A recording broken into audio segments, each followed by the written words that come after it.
Bad breath. It's something that many of us have experienced at one time or another. It's the awkward date spoiler, the uninvited guest that can ruin a romantic evening or a social gathering. It's the thing that makes people turn their heads when you talk, creating uncomfortable moments and misunderstandings. Bad breath, or halitosis, is a common problem that affects people of all ages and backgrounds. Millions of people suffer from it, yet it's rarely discussed openly.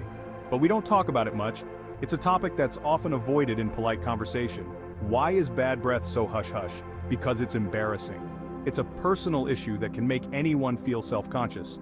Nobody wants to think they have bad breath, and nobody wants to tell someone else they do. It's a delicate subject that can hurt feelings. But ignoring the problem won't make it go away. In fact, it can lead to more significant issues if left untreated. The truth is, most cases of bad breath are easily treatable. With proper oral hygiene and a few lifestyle changes, you can tackle this issue head-on. By understanding the causes and taking simple steps, you can regain your confidence and breathe easy. So, don't let bad breath hold you back.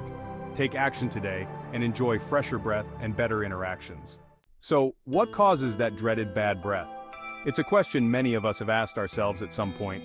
Whether it's a concern before a big meeting, a date, or just a casual conversation, bad breath can be a real confidence killer. The main culprit is bacteria. These tiny organisms are constantly at work in our mouths.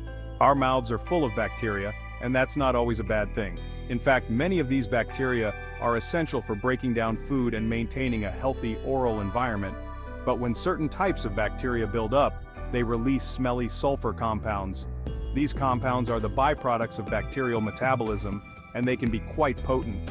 These compounds are what cause the unpleasant odor we associate with bad breath. It's a natural process, but one that can be managed with proper care. Certain foods like garlic and onions can also contribute to bad breath. These foods contain sulfur compounds that are absorbed into the bloodstream and expelled through the lungs, adding to the problem. Poor oral hygiene, dry mouth, smoking, and some medical conditions can also play a role. Regular brushing and flossing, staying hydrated, and avoiding tobacco can help keep bad breath at bay. If the problem persists, it might be worth consulting a healthcare professional to rule out any underlying issues. Let's face it, talking about bad breath is awkward. It's personal, it's embarrassing, and it can feel like a direct attack on someone's hygiene. But avoiding the conversation does more harm than good. Imagine you had something stuck in your teeth and nobody told you. You'd want to know, right? Bad breath is similar. People are often unaware of their own breath, and they appreciate a gentle heads up. Section 4. Fresh breath, fresh start. The importance of addressing bad breath. Having fresh breath is about more than just good hygiene. It's about confidence, self-esteem, and building strong relationships.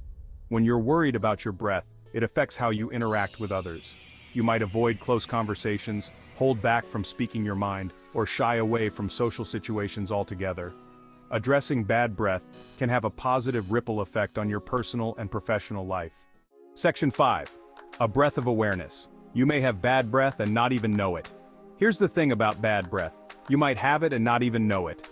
It's a common issue that many people face, but often they are completely unaware of it.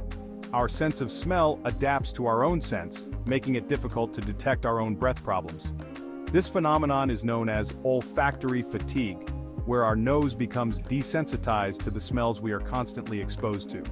That's why it's important to be proactive. Regular oral hygiene practices like brushing your teeth twice a day, flossing, and using mouthwash can help keep bad breath at bay. Pay attention to signs like a dry mouth, which can be a breeding ground for bacteria that cause bad breath.